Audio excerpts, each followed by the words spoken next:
Bem, muito obrigado por estarem aqui, novamente, aqueles de vocês que já vieram ontem, e aqueles de vocês que não vieram, sejam bem-vindos hoje. E para vocês que não sabem do que se trata o assunto, praticamente vejo que todos vocês já sabem do que se trata, mas nem todos sabem do que se tratava ontem. Estávamos discutindo isso, mas ninguém sabe o dia e a hora? Baseado nas palavras de Jesus daquele ou daqueles dois famosos versículos bíblicos. Estávamos mostrando que Ellen White nos contou sobre isso no livro Grande Conflito, e também alguns outros assuntos em primeiros escritos, e hoje vamos continuar depois de termos estabelecido uma série de bases que, claro, bem lendo aquele texto, aos poucos, analisando, nos deixaram completamente sem palavras. Porque muitas vezes temos isso anotado e nem percebemos. Bom, hoje teremos a continuação, só nesta parte. Em primeiro lugar, tenho que avançar um pouco porque isso ficou na conferência anterior, e agora ficamos aqui, na partícula hebraica e fio. Você sabe?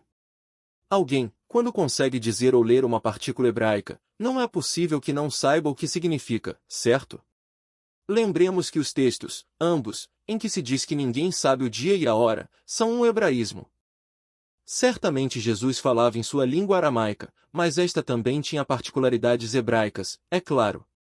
E quando esse texto é feito, como mostramos nas palestras anteriores, essas palavras de Jesus, embora tenham sido escritas em grego pelos discípulos, não são como Jesus falou. Jesus falou na língua deles. E essa forma de falar, do dia e da hora ninguém sabe, etc., era um hebraísmo, uma expressão que os hebreus tinham, que quando falavam entre si, entendiam toda uma série de conceitos que temos completamente esquecido, porque não era nossa língua nem éramos naquela época. Não vamos explicar tudo isso, como já falamos em conferências, aqui. Você pode perceber isso nos tópicos que apresentamos. Existe data para a volta de Cristo? E ainda outros, que têm a ver com os 6.000 anos desde a entrada do pecado até a volta de Jesus, etc. Sabendo que este texto é um hebraísmo, uma frase como todas as línguas costumam ter, não é verdade que em cada um de seus países vocês têm uma frase que, se não sabem o que significa, entendem outra coisa, se você é de fora, certo? Bem, a mesma coisa aconteceu em hebraico. Eles tinham as frases prontas e sabiam o que significavam, o que transmitiam. Que quando você muda o idioma, muitas vezes você não dá valor. Mas justamente, sabendo que se trata de um hebraísmo, esse texto foi traduzido de uma certa forma inconcreta, assim como vimos ontem em praticamente todas as versões bíblicas.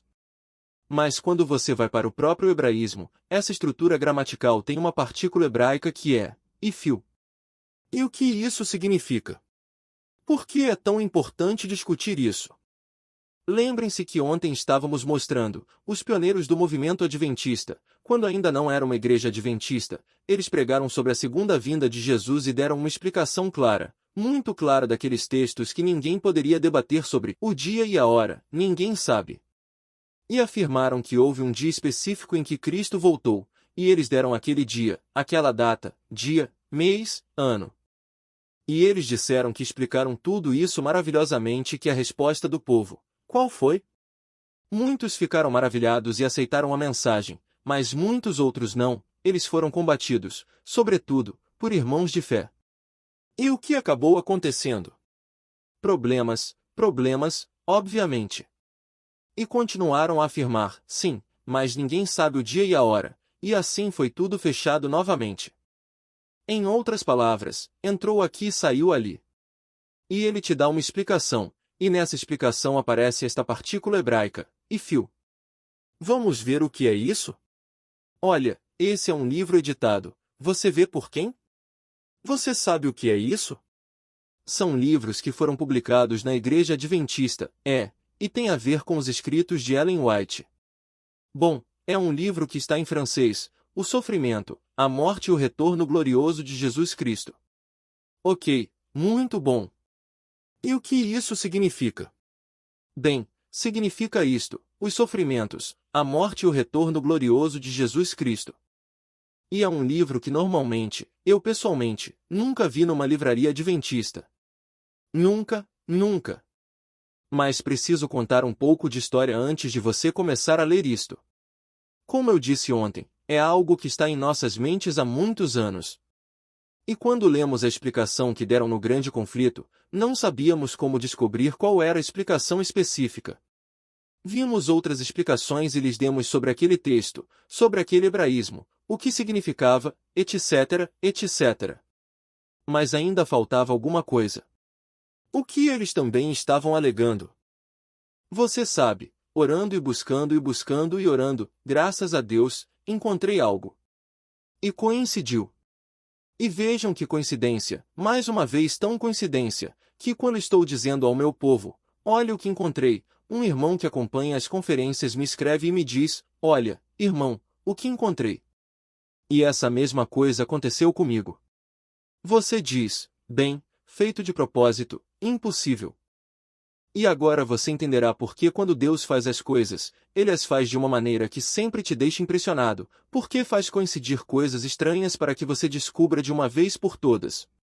Porque a verdade é, bem, eu sempre digo isso, é que somos estúpidos.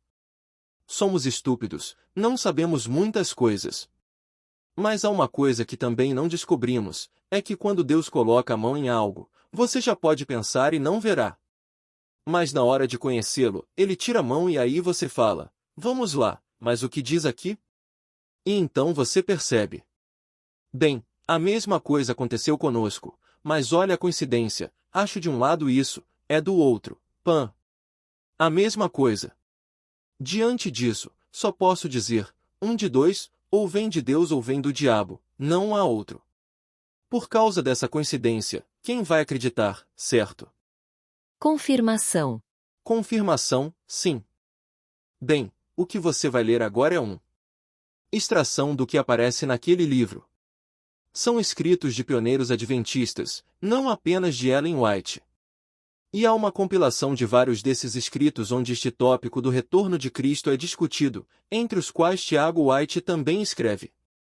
E vocês vão ver a explicação que eles dão, que a gente disse, mas, qual é especificamente a que eles deram? Preste atenção nisso. Vamos para o capítulo 7. A hora está oculta. Nós traduzimos automaticamente, porque no original aparecia em francês, nem aparecia em inglês. E traduzimos para o espanhol, depois terminamos de ajustar, vendo se tinha alguma coisa que não foi traduzida corretamente e automaticamente.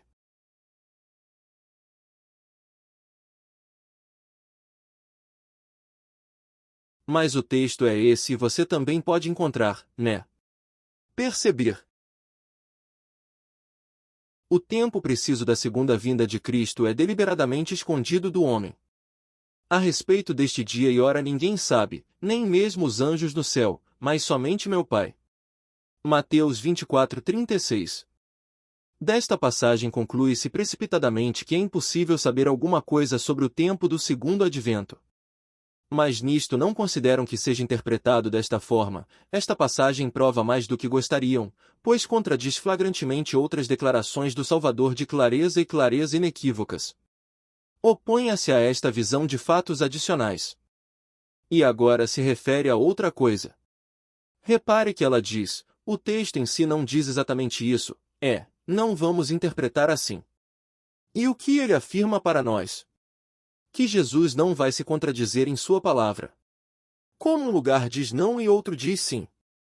Isso porque há algo que não interpretamos bem, e não porque ele se contradiz. E veja agora. Ponto número 1.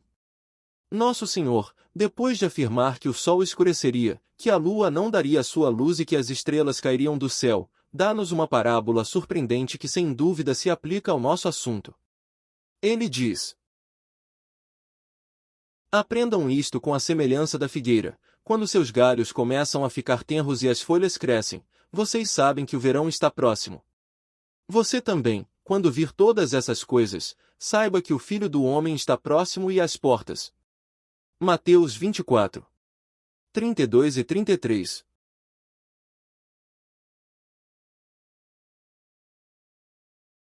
Um número ou comparação não deve ceder com certeza o fato que pretende representar, isto é, não pode ir mais longe.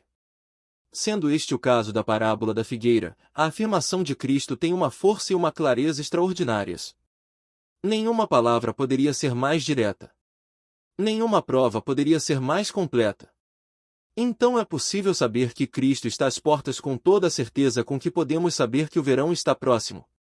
Quando vemos, na primavera, as árvores crescem grãos e folhas. Dificilmente o mais audacioso incrédulo ousaria, diante destas palavras do Filho de Deus, afirmar que nada se pode saber sobre o momento do seu regresso. E no ponto número 2, ele já nos diz: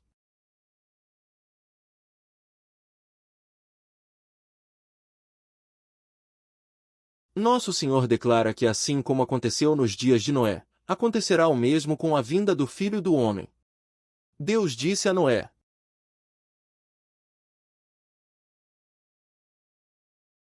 Meu espírito nem sempre contenderá com os homens, pois eles são apenas carne e seus dias serão 120 anos.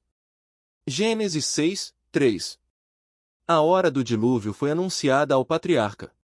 E é por ordem direta de Deus que ele construiu a arca e avisa os habitantes do mundo.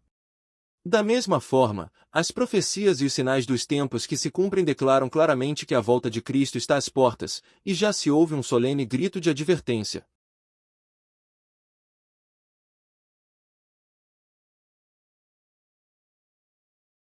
Eles já estavam enfrentando a situação, né, porque já estavam pregando que Jesus estava praticamente voltando. E eles começaram a dar toda aquela explicação. Mas olha, vamos ver mais coisas.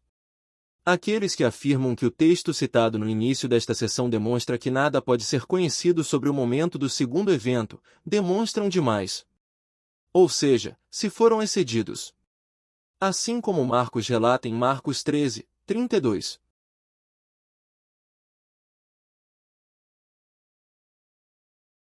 A respeito deste dia e hora ninguém sabe, nem mesmo os anjos no céu, nem mesmo o Filho, mas somente o Pai.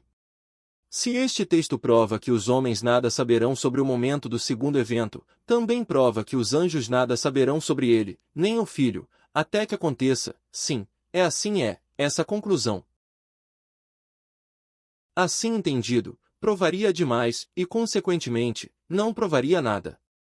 Cristo saberá sobre o tempo de sua segunda vinda a esta terra. Os santos anjos que circundam o trono de Deus, prontos para executar as suas ordens na ação que é sua na salvação dos homens. Conheceremos também o tempo desta cena final do plano de salvação. E assim o povo de Deus que espera e observa. Eles concluem que isso poderia ser conhecido. Mas além do mais, pense com um pouco de lógica. Cristo é Deus ou não é Deus? Amém. O Espírito Santo é Deus ou não é Deus? Amém. É Deus.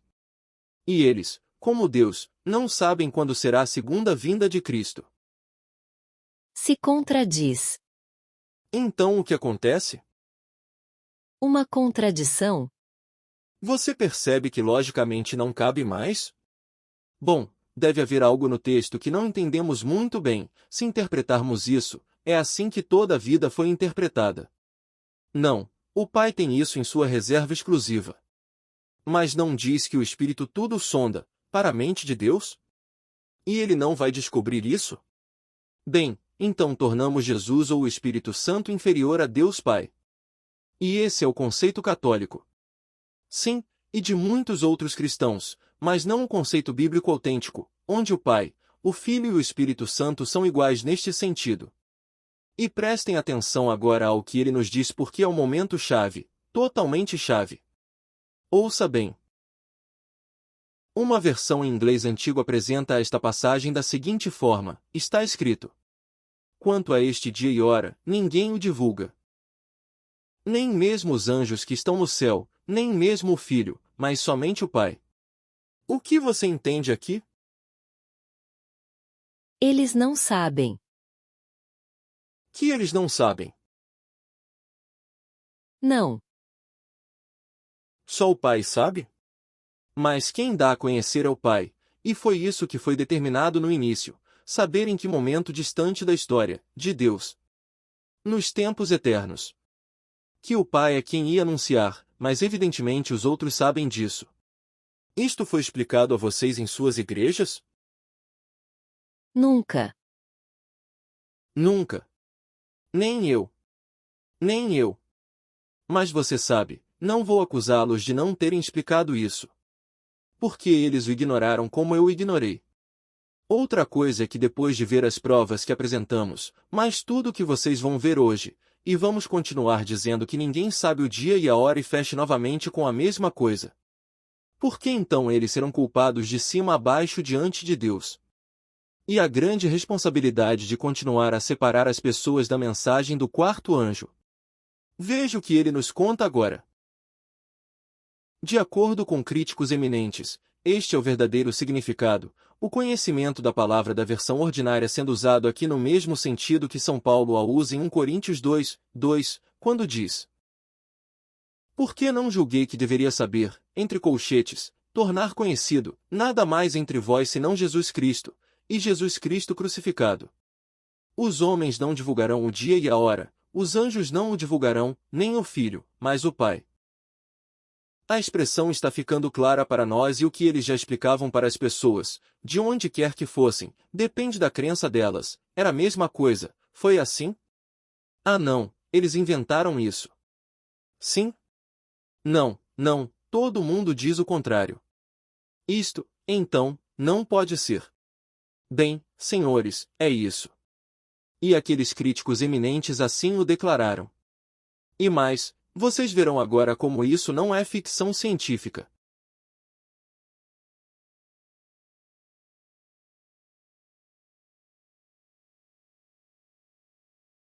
O verbo conhecer é usado na passagem em questão como uma voz causativa no sentido hebraico da conjugação e fio, isto é, dar a conhecer.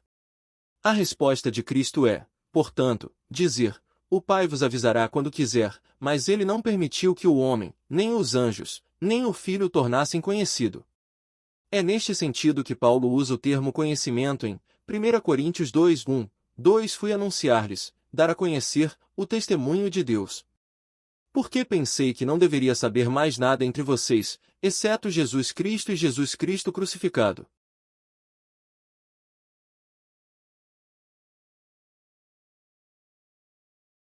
O Pai divulgará o tempo. Isto é obviamente o que esta passagem nos ensina. Deus anunciou a Noé o tempo do dilúvio, que é uma espécie de proclamação da aproximação da segunda vinda. E quando a missão do patriarca terminou e a construção da arca foi concluída, Deus lhe disse: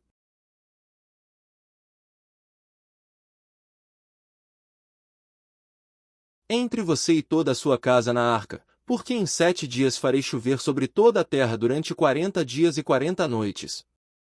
Gênesis 7, 1 e 2. Sim, é um tipo de proclamação? Uma espécie de proclamação. Pois bem, vejamos, tenha em mente o que o próprio Jesus disse, como nos dias De Noa. de Noé, é o quê? A vinda. A vinda do Filho do Homem. Então, ele era um tipo, em. E consequentemente, de que forma isso foi anunciado a Noé? 120 anos e o fim está chegando. E o que acontece? Durante 7 dias, o que eles terão que passar? O que eles tiveram que fazer? Pregar. Naquela última semana, o que eles estavam fazendo? Aquela última semana. Naquela semana eles entraram na arca. Na arca. As portas estavam fechadas e as pessoas estavam na expectativa. Mas enquanto isso, o que estava acontecendo com eles? Eles estavam lá dentro e o que tiveram que aguentar? O que você está louco? O que você está fazendo aqui? Se a água não vem aqui, de onde você vê isso? Zombaria. Eles zombaram. E depois de 7 dias, as gotículas começam a cair e fica bagunçado. E é assim que tudo termina. Há um lapso de tempo de cerca de 7 dias aqui, em. Quanto tempo vai retardar Cristo chegará do céu aqui? 7 dias. E quanto tempo levará para aqueles que estão aqui chegarem ao céu? 7 dias. 7 dias. Bom, agora veja o que mais ele nos conta. Da mesma forma, quando o tempo de espera, as vigílias e as lutas tiverem passado, e os santos estiverem selados e escondidos em Deus, então a voz do Pai, vinda do céu, dará a conhecer a hora. Quem vai anunciar isso? O Pai. Uma voz será ouvida no céu que dirá isso. Quem será? Não será meu nem de nenhum de vocês, nem dos anjos, nem de Jesus, será a voz de Deus Pai. Amém. Glória a Deus. E reparem que ele fala com a gente aqui em 7 dias, né? Será que 7 dias antes, as pessoas que estão sendo perseguidas, esses 144 mil que vão ficar, serão informados? Ei, você está prestando atenção? Num dia assim, numa hora dessas, eu apareço. Cuidado, pode ser assim, hein? Porque diz dia e hora. Você está dizendo mês e ano? Diz dia e hora. Por que não anunciar mês e ano? Porque eles já vão saber. Porque eles já saberão, é óbvio, hein? Observe que as conclusões são esmagadoramente lógicas. Portanto, não podemos contradizer o que o texto nos diz, pois deve ser corretamente interpretado. Quando vemos os esforços feitos por alguns doutores para eliminar das declarações proféticas daquela época seu significado e aplicação atuais, relegando-as ao passado ou ao futuro, estas palavras do profeta ressoam fortemente em nossos ouvidos. Filho do homem, que provérbio é este que você usa a respeito da terra de Israel, dizendo, os dias serão longos e toda a visão perecerá? Portanto, diz-lhes, assim diz o Senhor Jeová, porei fim a este provérbio, e não será usado como provérbio em Israel, mas diga-lhes, os dias e as palavras de todas as visões estão chegando. Por enquanto não haverá nenhuma visão vã ou predição lisonjeira entre a casa de Israel. Porque eu sou o Senhor, falarei, e a palavra que falo será executada, não será mais adiada, mas, ó, casa rebelde. Falarei a palavra nos teus dias e a cumprirei, diz o Senhor Jeová.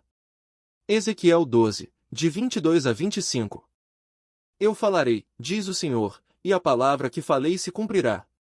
A voz de Deus será ouvida do alto em meio às cenas terríveis que precederão imediatamente a segunda vinda. O sétimo anjo derramou a sua taça no ar, e do templo do céu veio uma grande voz do trono, dizendo, está feito ou o que mais? Como também poderia ser traduzido? Consumado é. Consumado é. Apocalipse 16, 17. Também diz, veja Joel 3, 16 e Jeremias 25, 30. O que esses textos nos dizem? Joel 3, 16 E o Senhor rugirá de Sião, e de Jerusalém dará a sua voz, e os céus e a terra estremecerão, mas o Senhor será a esperança do seu povo e a força dos filhos de Israel. Amém. Você já se perguntou, e onde? De onde vem que Deus é quem vai dizer tudo isso? Onde na Bíblia isso aparece? Não, é aquele texto do dia para a hora e pronto. Mas em que lugar diz exatamente onde a voz de Deus será ouvida, com aquele poder, como o trovão? Bem, veja você, isso já apareceu em Joel, e vemos esse texto e permanecemos iguais. E veja Jeremias 25, 30 portanto, profetizarás contra eles todas estas palavras e lhes dirás, o Senhor rugirá desde o alto, e dará a sua voz desde a sua santa habitação, ele rugirá fortemente contra a sua habitação. Ele cantará uma canção de vinicultores contra todos os habitantes da terra. E adicionamos o versículo 31 porque veja o que diz. E o barulho chegará até os confins da terra, o que o trovão faz quando você o ouve? Um rugido, certo? Porque o Senhor tem julgamento contra as nações, ele é o juiz de toda a carne, ele entregará os ímpios à espada, diz o Senhor. Vejam onde, aqueles dois textos já nos contavam sobre aquele rugido da voz de Deus trovejando do céu. Impressionante, né? E lemos a Bíblia, e como se nada tivesse acontecido, não percebemos isso. Eles perceberam, graças a Deus, e graças a Deus podemos mostrar isso, porque eles perceberam. Porque nós, pessoalmente, sou tão estúpido, que não tinha percebido. Os dias se prolongarão e toda a visão perecerá, dizem os cristãos frios e infiéis. Deus interromperá este provérbio fazendo-se ouvir. E literalmente, em. E é assim que o Pai dará a conhecer o tempo. Uma missão que não será confiada a homens, anjos ou mesmo ao Filho. E não porque eles não sabem disso, em. Obviamente os homens não saberão o dia e a hora, os demais saberão. Os anjos anunciarão isso? Não. Jesus anunciará isso? Não. O Pai? Sim. O tempo em que estamos é o mais alto grau de expectativa e vigilância. Este é o tempo especial de paciência dos santos de Apocalipse 14, 12. O conhecimento do momento nos aliviaria do estado de angústia, do suspense em que nos encontramos. Você está lendo esta frase corretamente? Conhecimento do momento. De que momento você está falando? Do retorno de Cristo. Do retorno de Cristo. Isso nos aliviaria do estado de angústia, do suspense em que nos encontramos. Que suspense? Esperando, sem saber. Sem saber quando. Mas isto é o que o Senhor nos diz: olha, por que você não sabe quando o dono da casa virá, se for à tarde, à meia-noite ou à hora do galo cantar, ou pela manhã, por medo de que ele chegue de repente e te encontre dormindo? Agora, o que digo a vocês, digo a todos, observem. Marcos 13. 35,37. Você acabou de ver aqui a explicação dada por Ellen White, Tiago White, os pioneiros adventistas, o movimento adventista. Agora alguém vai se levantar e dizer: mas de dia em hora ninguém sabe. É verdade. Você sabe o dia e a hora? Não. Você também não. Você também não. Você também não. Ninguém, eu não. Portanto, se alguém se levantar e lhe disser: sim, Jesus volta em 2031 e todos, amém, e ele volta na festa dos tabernáculos, amém. Todos muito felizes. E chega um dia assim, nessa hora, porque você já passou. Você foi longe demais. Ou seja, às vezes uns não chegam e outros ficam de fora. Sim, cuidado com isso, porque pode nos levar ao desastre total, né? E Satanás fará de tudo para dividir aqueles que conhecem a mensagem de quando Cristo retornar. E agora descobrimos isso, fizemos, incrível, que impressionante. Bom, agora o que é impressionante e o quão bobo e ridículo vou ser é quando eu te mostrar isso, acontece que já havia gente que o encontrou. E nós sem perceber. E eu rio, porque sinto pena de mim mesmo. Marcos 13, 2. Você vê de onde é tirado, hein? Ninguém sabe aquele dia e hora. Aqui ele dá uma explicação de que em alguns. No detalhe você pode não conseguir concordar completamente, mas verá no geral como é dada essa explicação deste texto. Disse Kéfon e Yeshua em hebraico. Você vê uma frase inteira escrita em hebraico. Adoni, Ekol, que é judeu. Bom aramaico, a tradução você vê aí também. Isso é: Senhor, você sabe tudo. João 21, 17. Pedro diz a Jesus o quê? Você sabe tudo. E Jesus não saberia quando deveria retornar? Então, Jesus, você sabe tudo, menos isso. O texto não diz isso, hein? Mas com relação a Marcos 13, 32. Mas ninguém sabe aquele dia ou hora, nem os anjos no céu, nem o Filho, mas o Pai. O que Kefa, isto é, Pedro, disse sobre Jesus, e Yeshua, parece ser uma afirmação contraditória. Ele sabia de todas as coisas ou não?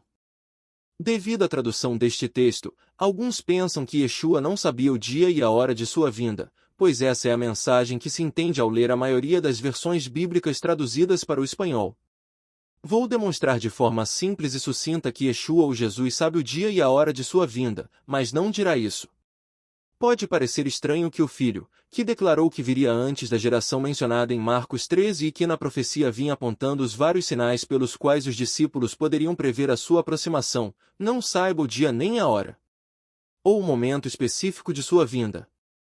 Esta dificuldade alguns tendem a ignorar, supondo que nosso Redentor falasse de si mesmo aqui como um ser humano restrito ao poder da onisciência. Mas a palavra Pai, seguida da palavra Filho, na oração indica que ele falou de si mesmo como Filho de Deus e não como ser humano. Além disso, a gradação da frase parece proibir esta solução. Pois o Filho sendo mencionado após a menção dos anjos e imediatamente antes da menção do Pai, é, portanto, declarado mais excelente que os anjos, e não respeita a natureza humana.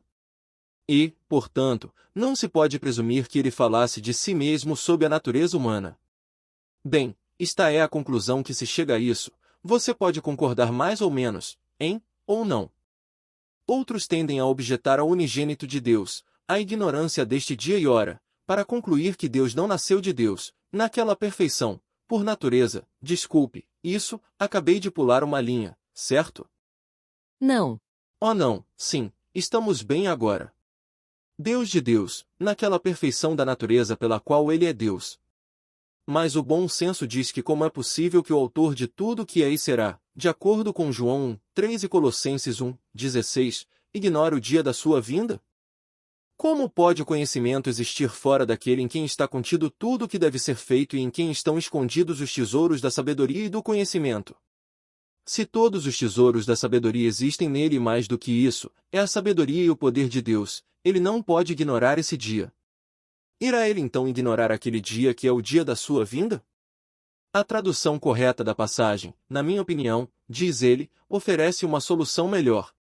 A palavra que você vê escrita aí, que é grega, literalmente conhecer ou saber, usado nesta passagem, mas daquele dia e hora ninguém, você vê também em grego, sabe, aqui parece ter a conjugação hebraica e fio, que nos verbos que denotam ação, faz com que a ação, seja ela qual for, passe para outro. Portanto, aquela palavra, que significa propriamente saber, usada no sentido da conjugação e fio, significa deixar outro saber, declarar ou mostrar. Sem qualquer contestação, esta palavra tem este significado em 1 Coríntios 2:2, diz, pois decidi não saber, aí você vê em grego também, não há nada entre vocês, exceto Yeshua Jesus, o Messias, e este crucificado. Ou seja, decidi dar a conhecer, promulgar entre vós, ninguém senão Jesus, o Messias. Para dar ainda mais suporte a esta leitura do texto em questão, a leitura da escritura hebraica em Números 16:4 e 5 diz, você vê o texto inteiro em hebraico, e abaixo a tradução. Números 16:4, 5 e Moshe ouviu isso, ou seja, Moisés e ele caiu de cara no chão e falou com coragem, o que é Corá e a toda a sua comitiva, dizendo, amanhã, você vê as iniciais do nome de Deus, fará conhecer quem lhe pertence, aproximará o consagrado, ele trará o escolhido para mais perto dele. O hebraico que você vê aqui nestas cartas significa literalmente conhecerá. Isto é, amanhã, segundo a carta, Deus saberá qual dos homens israelitas lhe pertence. Apesar da tradução literal desta palavra, como se indicasse que Deus não sabia quem lhe pertencia desde aquele momento até que lhe fosse revelada no dia seguinte, não deve ser entendida ou traduzida desta forma, porque Deus, que é onisciente, ele sabe todas as coisas com antecedência. E seria incoerente dizer que em algum momento Deus não sabia quem lhe pertencia ou que havia algo escondido dele. É lógico, certo? A tradução correta, como a maioria das versões da Bíblia tem feito, é ele dará a conhecer. Isto é, amanhã Deus dará a conhecer a todas as pessoas que lhe pertencem. Da mesma forma, quando Jesus diz que não sabe o dia nem a hora, deve-se entender que não o dará a conhecer, isto é, que o sabia, mas não o pode dar a conhecer aos seus discípulos. Isso ocorre porque o termo conhecer é usado aqui como causativo, no sentido hebraico da conjugação e fio, isto é, tornar conhecido. Como segundo exemplo das escrituras hebraicas, conforme foi dito a Abraão em Gênesis 22:12, agora sei que você teme a Deus. Isto é, agora deixei claro que você me teme. Claro, Deus não sabia que Abraão o temia? Claro que eu sabia disso. Mas claro, a tradução, quando você lê isso, parece que Deus não sabe. Claro que ele sabe disso. Está tornando isso conhecido. Ou talvez Deus onisciente, conhecedor de todas as coisas, não soubesse que Abraão o temia? Saadia ben Yosef, alguém que viveu de 882 a 942 d.C., ou seja, era cristão, também conhecido como Saadia Gaon, proeminente rabino judeu, filósofo e exegeta do período do Geonim, título honorário dado aos presidentes do Academias Judaicas da Torá na Babilônia, conhecido por seus estudos sobre gramática hebraica na obra de Aben Ezra. No versículo 1 ele interpreta este texto, eu dei a conhecer, isto é, a você e aos outros. Divulguei a todos que ouvem ou leem esta história, que Abraão era um homem temente a Deus. Até mesmo um estudioso judeu, de sua própria língua, chega a essa conclusão. Obviamente, não no texto de Jesus, porque não aceitam Jesus como Messias, mas nos textos do Antigo Testamento, uma tradução correta do que isso significa é dar a conhecer. O mesmo se aplica ao presente caso sobre o que Yeshua disse. O Pai pode torná-lo conhecido sempre que quiser, mas ninguém mais está autorizado a fazê-lo, nem o homem, nem o anjo, nem o filho.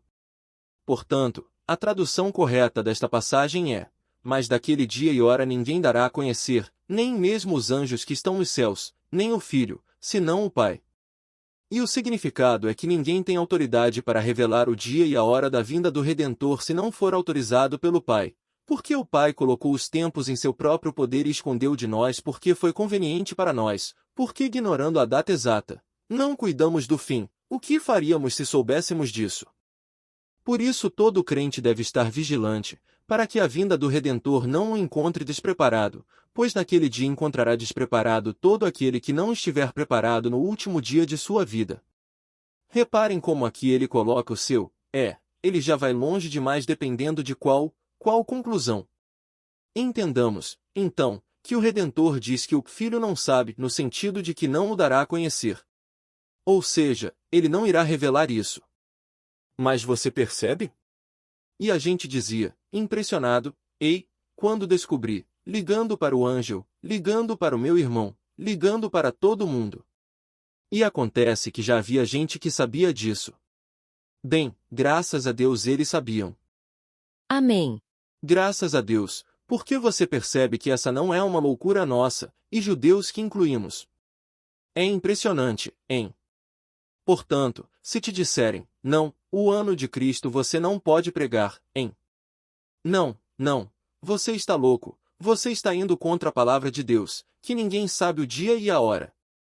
Pois bem, senhores, não vamos dizer dia e hora, porque isso está reservado ao Pai, mas sabemos o resto.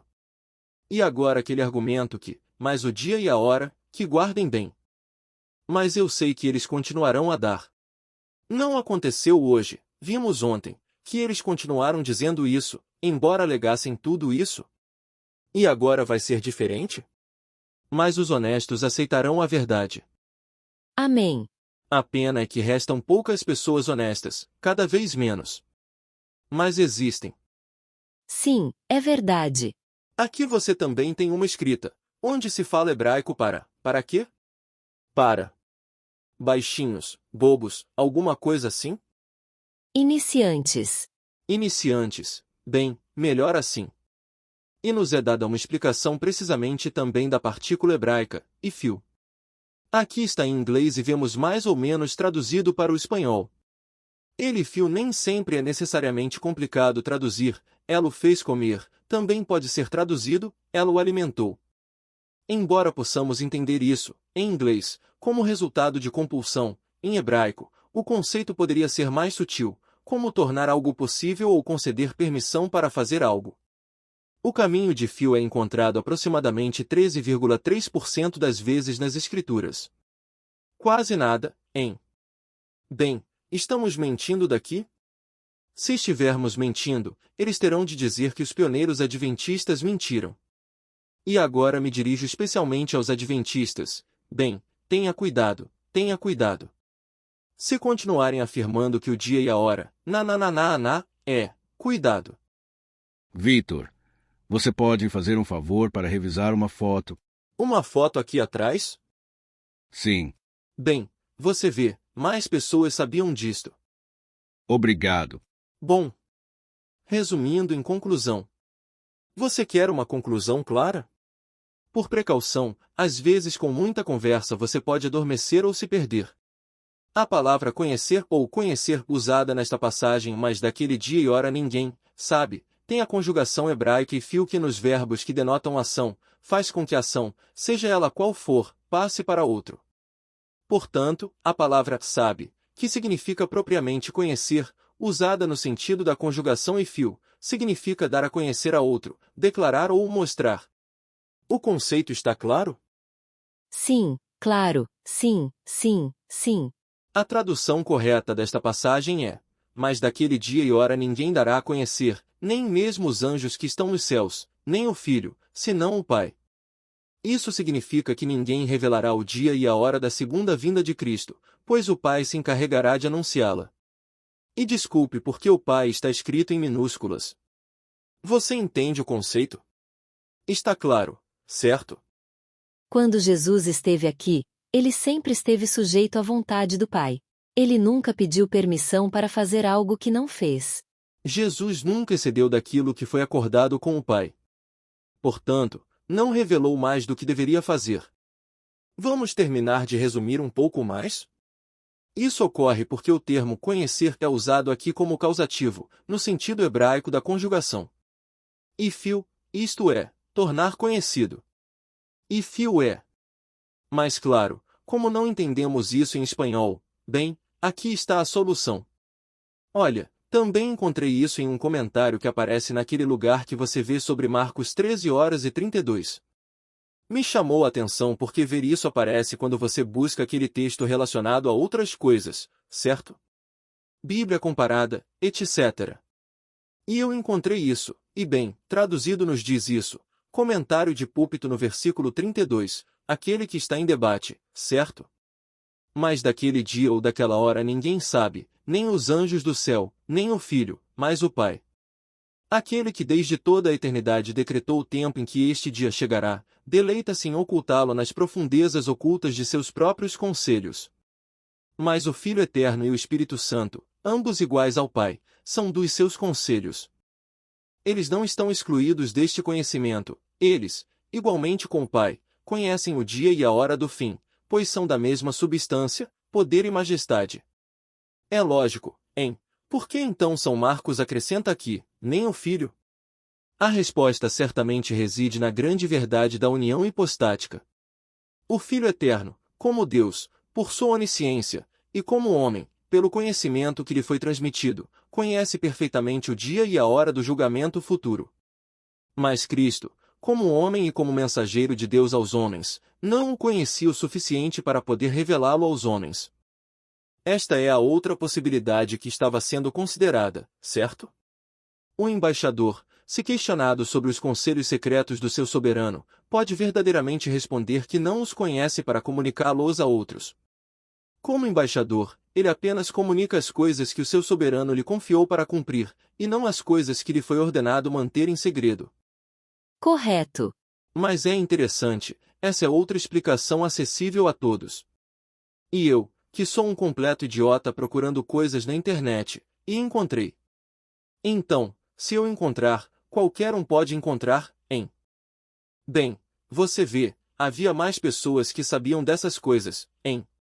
Uma tradução da New American Bible diz em Mateus 25:6 mas à meia-noite ouviu-se um grito, aqui está o noivo. Saia para recebê-lo. À meia-noite, um clamor foi ouvido. Amém. Você pode olhar o número do slide para mim, por favor? 39. Como? 39. Vamos deixar aqui. Ficaremos apenas para falar dos primeiros escritos de Ellen White. Onde ele vai colocar algo que a gente está falando que tem a ver com o dia e a hora. Você já viu que o assunto foi relativamente breve, né? Mas eu gostaria que fosse assim tão breve, porque quando se trata de coisas breves, houve alguém que escreveu, coisas boas, se breves, são 2 vezes melhores. E é verdade, porque às vezes você quer fazer algo muito longo, aí você perde a base, a concentração. A essência. Essa essência, sim. E acho que isso já foi suficiente. A partir de agora, quem te dizer, como você pode pregar que Jesus volta em 2031? Isso não pode ser provado, você está louco, está indo longe demais, você está fazendo uma obra satânica para dividir o povo de Deus e enganar outros e levá-los à perdição e ao fogo e não sei o que. Bem, senhores, vocês já têm a resposta. Aí você tem a resposta. Tudo isso será carregado, se Deus quiser, na próxima semana ou talvez um pouco mais, dependendo de quando voltarmos, para que todos possam ter acesso a esses temas e mostrá-los para quem quiserem. Caso você não saiba explicar, às vezes tem gente que tem dificuldade de explicar as coisas, né? Isso acontece com todos nós. Bem, você tem isso para que todos possam ver por si mesmos. E você sabe? Você acha que agora eles vão te dizer, vamos lá, você estava certo. Eles vão te contar isso? Não. Esperançosamente. Não. Espero que alguém. Eu vou te contar, espero. Porque significa que eles perceberão a verdade e a abraçarão. Mas, novamente, não espere essa resposta, porque eles continuarão a lhe dizer, mas ninguém sabe o dia e a hora. A partir daqui, acho que as desculpas caem. Agora só pode haver mais uma desculpa. E por que você diz que Jesus volta em 2031? De onde você tira esse ano? Ninguém sabe. E todos vocês sabem de onde vem esse ano, certo? Ou não? Não. Não? Não. Bem, é nisso que vamos abordar nesta parte. De onde vem isso? Bom, é verdade que no nosso site do Grande Engano tem todos os tópicos que apresentei sobre isso, hein? Bem, não na saturação, porque nunca deve ficar saturado, pelo contrário, porque é maravilhoso aprender cada vez mais. Sim. Mas é um tema que nós que estamos aqui discutimos, Ângel, Luiz, meu irmão Giuseppe, que aliás, todos aí, aproveito para dizer a vocês, que todos que sobraram do nosso grupinho aí, nos enviou seus cumprimentos a todos nós, um abraço. Amém.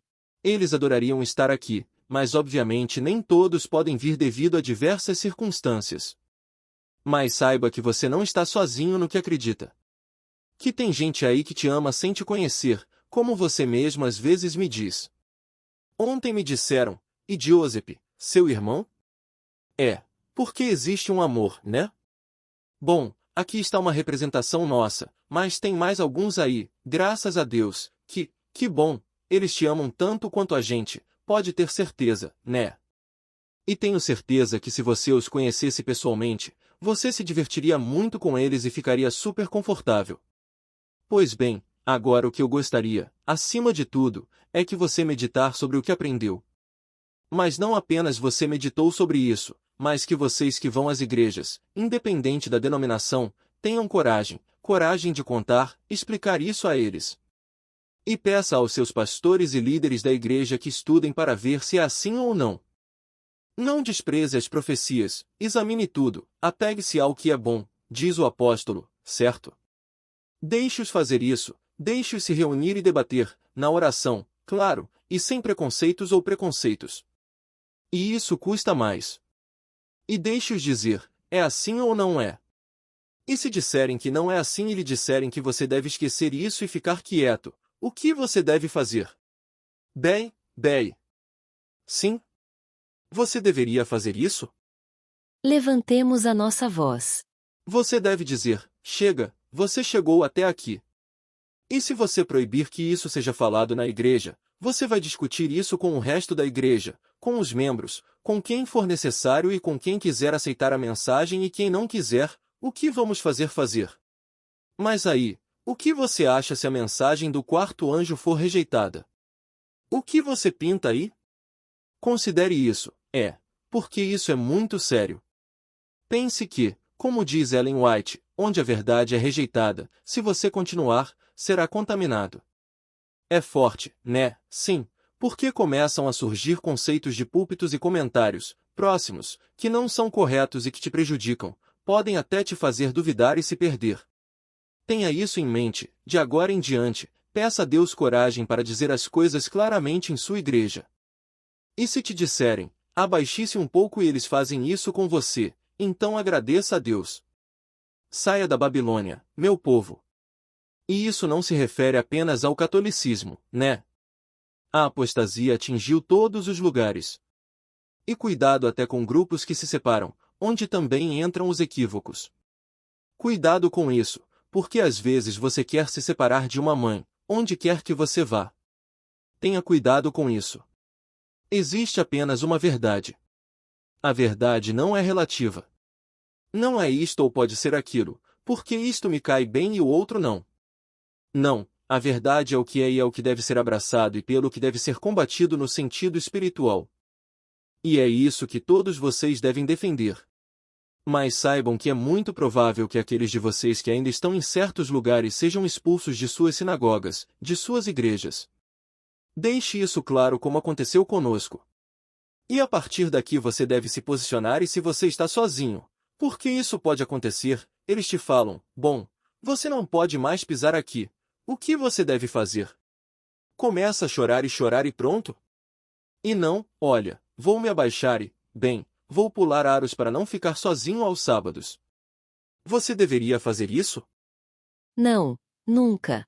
Mesmo se você estiver sozinho, você deve ser firme. Amém. Porque Cristo está com você. Amém. Amém. E o que é mais, e agora vocês que estão aqui conhecem e conheceram outros irmãos que sentem o mesmo. Você não está sozinho. Somos um povo. Estamos lá na Catalunha, longe daqui, na Europa. Você está aqui, mas estamos unidos no mesmo sentimento. Isso mesmo. Amém. Portanto, se for necessário apoio, é para isso que estamos aqui, para apoiar uns aos outros. Amém. Bom. Dito isto, talvez eu tenha parecido muito abrupto para você, não sei. Mas as coisas estão muito claras e é assim que deveriam ser. Você sabe, na Catalunha há um ditado que diz, claro e catalão é, as coisas são assim, bam. E é isso. E isso às vezes dói, mas é assim, devemos aceitar a realidade. Porque o que estamos arriscando não é ficar bem aqui com as pessoas ou com pequenos grupos, estamos arriscando a vida eterna. Isso mesmo. E ninguém vai te salvar. Isso depende de Cristo e do seu relacionamento com Ele. Amém. Amém. Amém. Portanto, bom. Agora, eu gostaria de concluir aqui, pelo menos, que horas são? 11h30. Quer descansar um pouco, e quer continuar com esse mesmo assunto mais tarde? Ou você quer que deixemos para amanhã depois disso? Não, não, não. Vamos continuar, sim. Vamos continuar, sim. Continuar, sim. Bem, bem, bem. Mas vamos lembrar que à tarde temos batismo e tem mais alguma coisa, ok? Você estará lá o dia todo, ok? Sim, sim, sim. Claro, claro. Incrível. Mais uma hora. Mais uma hora. Se você está cansado. Não, não, bem, bem. Vamos fazer uma coisa, fazemos uma pausa de uns 5 minutos caso alguém precise ir ao banheiro, beber água. Uísque. Não uísque, é. Para o banheiro, sim. Alguns alongamentos. Perfeito. Ok. Ok? Bem, vamos lá, agora continuamos.